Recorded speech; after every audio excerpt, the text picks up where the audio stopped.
April 14 doctor BR Ambedkar గారి జయంతి సందర్భంగా శుభాకాంక్షలు.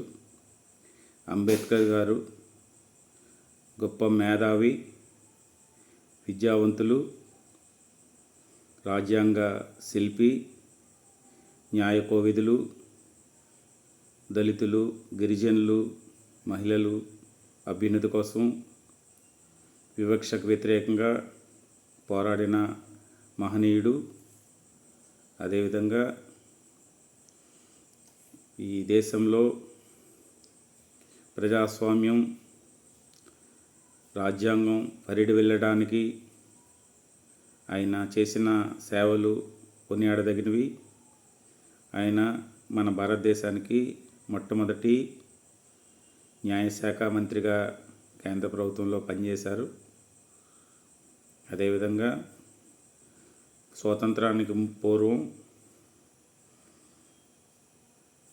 వివిధ రౌండ్ టేబుల్ సమావేశాల్లో బ్రిటిష్ వారితో జరిగిన చర్చల్లో 3 రౌండ్ టేబుల్ సమావేశాల్లో పాల్గొని దళితుల పక్షపాతిగా తన వాదనలు వినిపించిన వ్యక్తి, భారతదేశ స్వాతంత్రం కోసం పోరాడిన వ్యక్తి.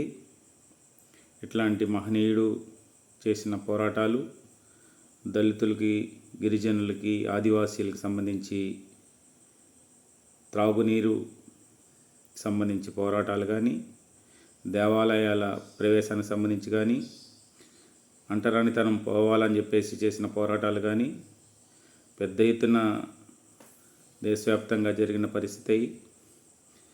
మరి ఆయన రచించిన రాజ్యాంగం ఈరోజు మన భారతదేశంలో అమల్లో ఉంది.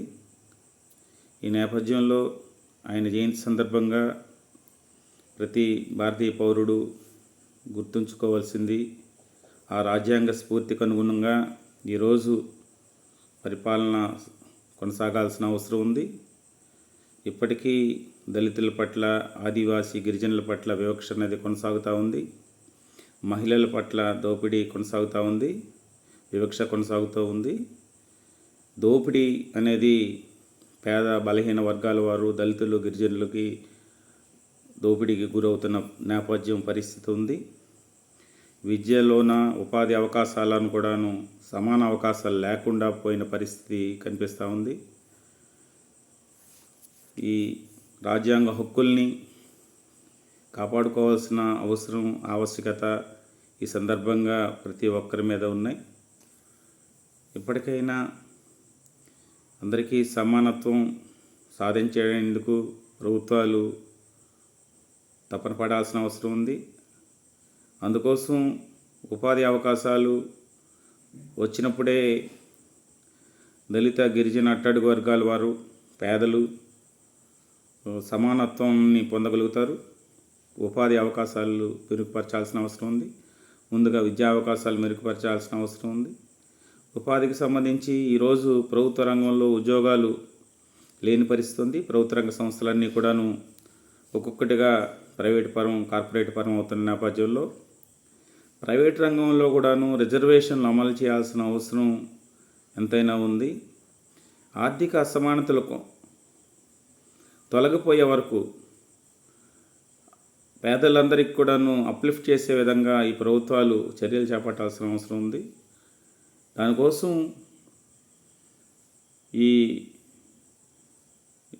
ఈ రాజ్యాంగ సవరణలు అనేకమైన జరుగుతూ ఉన్నాయి. అదే సందర్భంలో ఇప్పటికీ దళితుల పట్ల వివక్షత, ఉన్నత స్థానాల్లో ఉండే దళితుల పట్ల కూడా వివక్ష చూస్తూ ఉన్నాం. డాక్టర్ బిఆర్ అంబేద్కర్ గారి పేరిట ఎన్ఐటీలు కానీ, పలు విశ్వవిద్యాలయాలని నెలకొల్పుతున్నప్పటికీ వాడవాడల్లోన అంబేద్కర్ గారిని పూజించే వాళ్ళు, అంబేద్కర్ గారిని ఒక దైవంలో చూసేవాళ్ళు పెరుగుతున్నప్పటికీ ఇప్పటికీ పెద్ద స్థాయిలో ఉండే దళిత ప్రజాప్రతినిధుల నుండి చిన్న స్థాయిలో ఉండే దళితుల వరకు గ్రామాల్లో కూడాను వివక్షత కొనసాగడం కానీ, వాళ్ళని ఇంకాను అస్పృశ్యులుగా చూసే పరిస్థితి కొన్ని దగ్గరలో కనిపిస్తూ ఉంది. దాన్ని నిరోధించాల్సిన అవసరం ఈ సమాజంలో ప్రతి ఒక్కరికి ఉంది. ప్రధానంగా ప్రభుత్వాలు ఆ బాధ్యత తీసుకొని ఆ విధంగా చేయడం ద్వారా ఆర్థిక అసమానతలు లేని, కులమత భావన లేని ఈ సమాజం అవసరం ఎంతైనా ఉంది.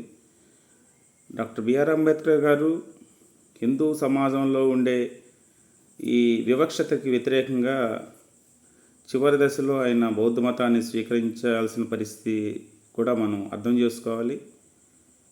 కాబట్టి మనం అంబేద్కర్ గారికి నివాళులు అర్పించడం అంటే, అంబేద్కర్ గారు ఒక దళితులకు చెందిన వ్యక్తి కాదు, ఒక మహానుభావుడు. వివిధ దేశాల్లో విద్యను అభ్యసించినవాడు. వివిధ దేశాల్లో కూడా అనేక దేశాల్లో ఆయనని కీర్తించి ఆయన జయంతి వర్ధంతులు జరుపుతున్న నేపథ్యం, ఆయన విగ్రహాలని నెలకొల్పుతున్న సందర్భం ఉంది. కాబట్టి ఆయన ఒక విద్యావేత్తగా ఆయన మన దేశానికి చెందిన ఒక గొప్ప మహనీయుడిగా కీర్తించబడిన వ్యక్తిగా ఉన్నారు. కాబట్టి అట్లాంటి మహనీయుడి యొక్క జయంతి వర్ధంతులు జరుపుతున్న నేపథ్యంలోనైనా సరే ఈ పాలక వర్గాలు అంబేద్కర్ యొక్క ఆశయాల్ని ప్రజల్లో తీసుకెళ్లాల్సిన అవసరం ఉంది. అంబేద్కర్ ఆశయాల్ని సాధించేందుకు చర్యలు చేపట్టాల్సిన అవసరం ఉంది. చిత్తశుద్ధితో చేసినప్పుడు మాత్రమే అంబేద్కర్ గారికి నిజమైన నివాళులు అర్పించిన వాళ్ళుగా ఉంటాం. అంబేద్కర్ గారు భారతదేశం యొక్క ప్రజలందరి యొక్క గొప్ప నాయకుడు. ఏ దళిత వర్గాలకో గిరిజనులకో మాత్రమే చెందిన వ్యక్తి కాదు. ఈ దేశంలో ఉండే మహిళల హక్కుల కోసం పోరాడిన వ్యక్తి, పేద ప్రజలందరికీ సంబంధించిన వ్యక్తి.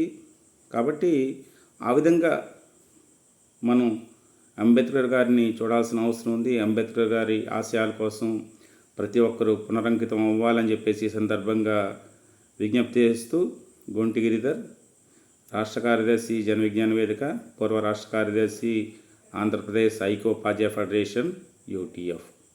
Thank you.